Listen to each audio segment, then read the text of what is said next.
Marx, lá, já em 57, 58, vendo como expressão dessas contradições e antagonismos sociais, uma das suas expressões, as lutas de classes, e na sociedade burguesa, esse sistema de lutas de classes, é importante adentrar que Marx não falava em luta de classes, nem lutas de classe. Marx falava sempre em lutas de classes. Na ordem burguesa, as fundamentais dessas lutas se desenvolvem entre burguesia e proletariado. Marx diz, olha, essa daí é uma força motriz da história. Tudo bem, é uma força motriz da história. Como é que passa a luta de classe na fábrica?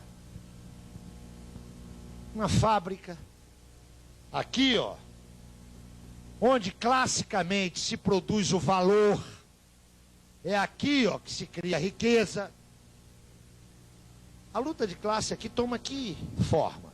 É saber quem é que vai ficar com o pedaço maior do excedente. Essa luta passa por onde? Pelo acordo da jornada de trabalho, e é essa que praticamente decide tudo, não é? Por que a classe operária sempre brigou pela redução da jornada? Não é porque ela é preguiçosa. Porque ela sabe que quanto mais ela reduzir o seu tempo de trabalho lá, ela tem a possibilidade de reduzir o tempo do trabalho excedente. Aqui, ó, a luta é saber quem é que vai controlar o excedente. É evidente que essa é a luta, esse é o eixo da luta, mas ela passa por outros caminhos, não é? Controle de parte do processo de trabalho, rigidez, ritmos. Mas o eixo o que é? Saber quem é que vai meter a mão naquilo que não é o consumo da força de trabalho. Esse é que é o pepino.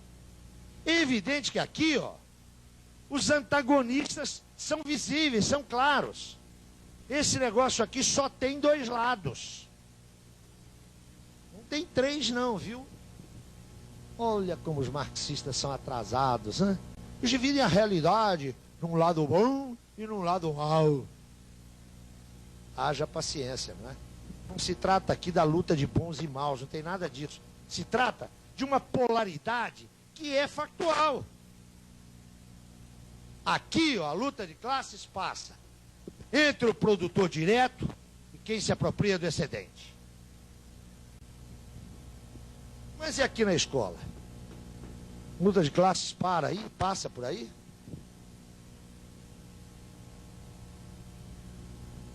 Se Marx tem razão, passa. Mas como é que passa? Não sei se vocês já protagonizaram isso.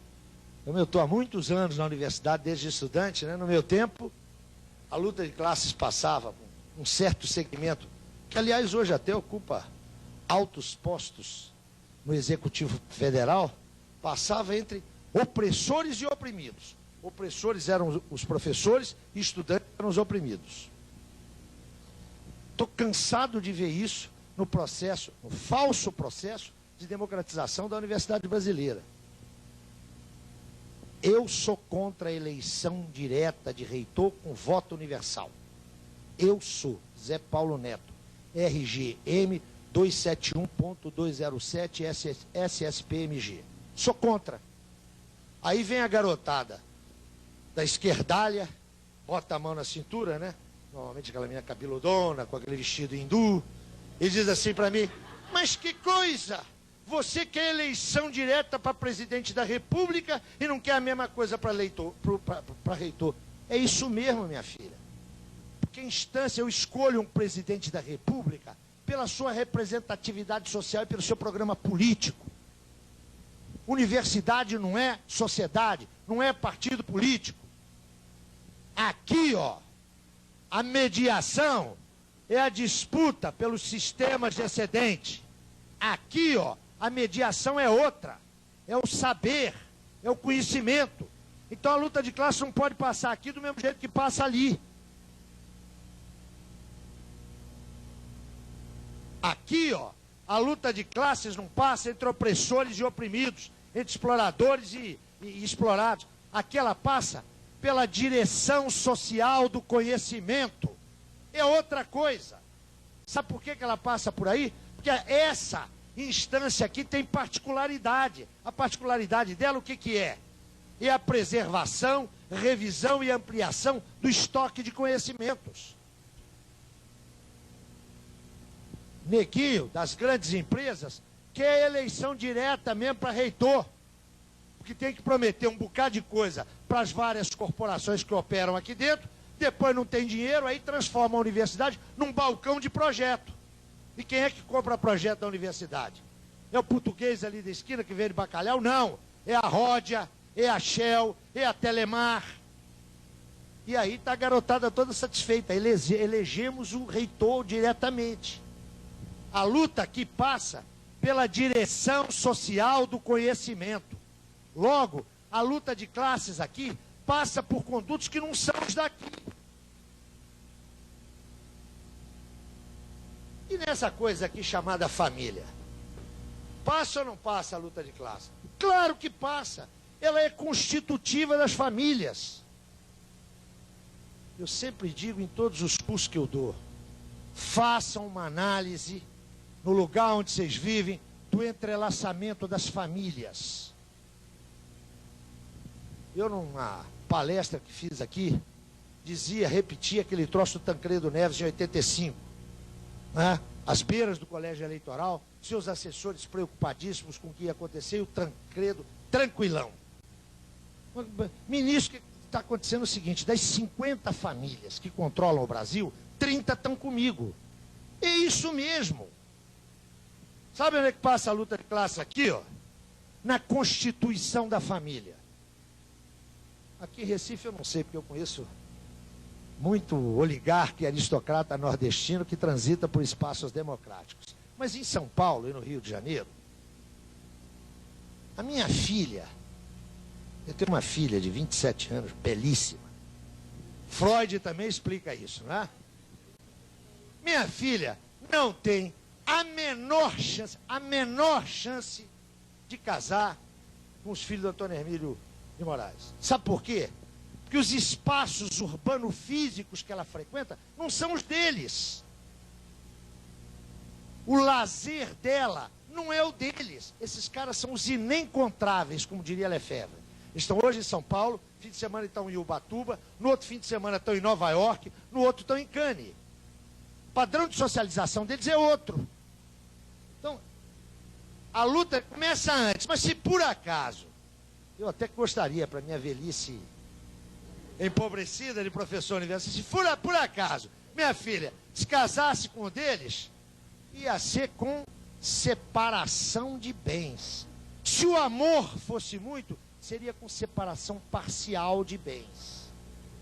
Mas ainda que isso acontecesse, naquele inevitável momento em que um dos dois é remetido à adorável congregação de São Cornélio, né? Todo casamento tem a congregação de São Cornélio. Se alguém descobre o que acontece, o que vocês não riram? Não tem? Claro que tem, ué. O que acontece? Sabe o que acontece?